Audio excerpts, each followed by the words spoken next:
park because I know everybody in the park. Um, I wanted to make a video about the positive side of having clinical depression. And I know a lot of people that have that would be like, what in the world are you talking about, Mark? There is no positive side. And there's a point in time in my life where I also felt like there was no positive side. So it's not like somebody gave me that as a and I was in big denial about that. I didn't want to hear that. And I tried everything to find some kind of self help cure that did not involve me doing any kind of work. Back when I thought that it was something that I could cure, that involved many online researching, a lot of online researching, and just a lot of searching, going to the library, watching YouTube videos, just trying different things to just break myself out of what I swore was this temporary thing that I was going to be able to just get out of and never have to deal with that again. And I remember once I kind of accepted the diagnosis to an extent, and then I started going to therapy. I remember sitting in this therapist's office, one of my therapists that I had in about 2016, 2018 it might have been, after I had been going to therapy for 5 years. I was going to therapy almost every week for about 5 years, which is a lot of therapy. It's a lot of talking and just a lot of time spent in those offices. And this is back when everything was done on paper.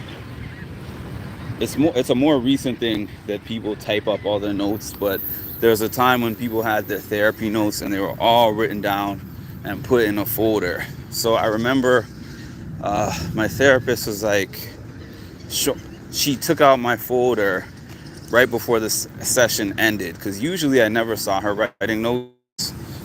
You know, some therapists write notes while you're doing your sessions, but mine that I had at that time was very attentive and did not pull out the notebook or the notepad or whatever until after I was done. She would just, unless she might write a little detail here and there, but she wasn't writing the entire time or even close to the entire time while I was having the session. So one time she pulled out this folder, this file of my notes, and just like plopped it down on the desk, and the paper started spilling out onto the desk, and I was looking at this thing like, whoa, I have this many notes. I must be a basket case or something. I'm like, what do I have to show for spending all this time in here? Good afternoon, Ed. I was like, what do I have to show for spending all this time in here, all these many weeks, like 4 hours a month for 5 years? That's a very long time to sit in the chair and talk about all these different things that you have going on in your life. Like, I could think to myself, okay, if I spend 48 hours doing this, 48 hours a year doing this, I'll get money. If I spend 48 hours a year doing this, I'm saying 48. It's way more than 48. No, 4 and 12. No, I was right the first time. If I spend 48 hours doing that, I know that I'm going to get this out of it. If I spend 48 hours reading this book, I'm going to complete this book, you know? Whereas this, I'm like, why am I even here sitting in this chair? So I remember when she brought that out, I was like, oh my goodness. When she brought out that big file, I said, is that my file? And she was like, yeah, why did you say it like that? And I was like, that makes me feel so depressed. And she was like, why does that make you feel depressed? And I said, because it makes me think of all this time that I have spent in this room just to be able to function outside of here. Like, that's crazy to me. And she was like, people do physical therapy, people do occupational therapy,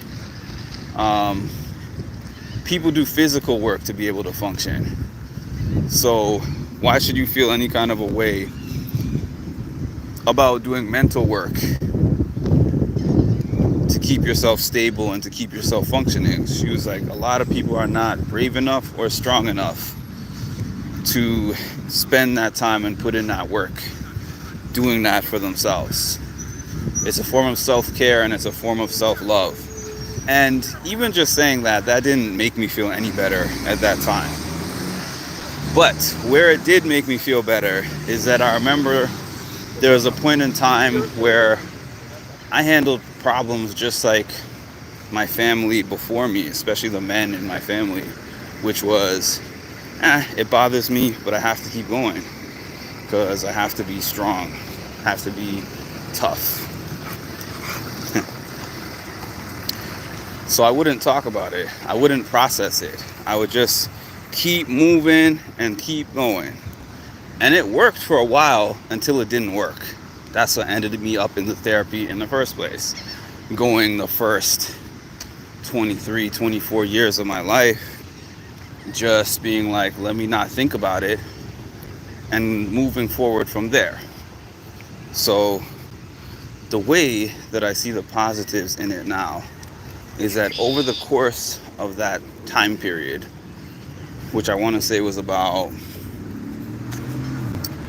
8 years that I was in therapy, I learned all these different tools to handle problems that are constructive and that were positive, and things that keep me from getting into another one of those states where I break down. Like right now, this walk that I'm doing, it might seem like I'm just doing this for exercise or for fitness. No, that's something that is a external benefit of that, but it's not the main thing that I'm doing it for. It's because I started to feel so much stress from my job that I was like, I need to do this walk at least once a day, but usually twice if I can manage the time. Because when I get outside and, breathe the fresh air and look at nature and everything, it calms me down. It's something that calms me down enough that I'm not in this pressure cooker where my head feels like it's going to explode. So the way that I have really seen its benefits is that when I see other people a lot of times who have not gone through the type of long drawn out processes that I've gone through, especially through therapy, and then something happens to them that is tough, because inevitably tough things happen to us in life, it seems like for them it's harder to process those things. For me, I can just reach into my pocket and pull out the tools from my toolkit that are never going to go away. They're things that I thought that I wasted my time in learning, but they're things that are actually of large benefit to me in this life. It's like somebody who does some kind of martial arts training, and I've done some martial arts training over the course of time. I did some Taekwondo, and I get that I don't run as much as I should, but I get my head cleared and find the calm very relaxing.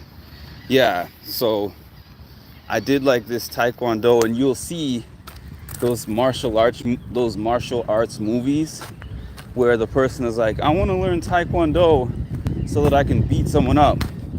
And then they learn that Taekwondo or any of these martial arts are tools for defense in case you get attacked one day and you have to protect yourself. So they're not for everyday use. So it's the same thing. Well, not quite the same thing, but you know where I'm going with it. It's not quite the same thing. But my point of that is, you're not going to be on the verge of a breakdown 24/7, 365. So you're not going to realize that those tools are useful until you run into an event or a situation where you actually need to use them. So the positive side of having clinical depression and having done the work on myself to get to a point where it only affects me 20% of the time means that anytime I go through a tough event, I know how to recognize the emotions that I'm experiencing, and I know how to recognize that I need to access my toolkit. I know how to recognize that I don't always need to keep going. The thing that I might need to do in that moment is to stop, rest, think about where I am, and think about what kind of assistance that I need to get back on track. Whether it's something that I can get myself back on track, or whether it's something where I need to reach out to somebody to help me get back on track. But I just have a much greater sense of self-awareness than before I got that diagnosis. Before I got that diagnosis, I was just going through life. Things happen. I feel bad about it for a while, and then I just keep going. But you can keep going, but if you don't have a way to let go, or you don't have a way to release, then it stays with you until you find a way.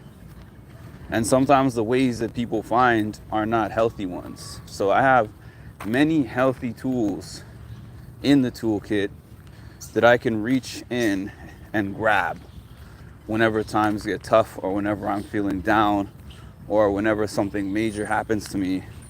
And I've seen people who have not had to go through this process have a much harder time bouncing back from those same types of things. So that's my positive spin on that. Hi, Cass. So that's the end. I have more than passed my step total for today, which I'm glad about. I did most of it this morning, but I got in my last little bit now. And I hope everyone has a good evening. We'll talk again soon.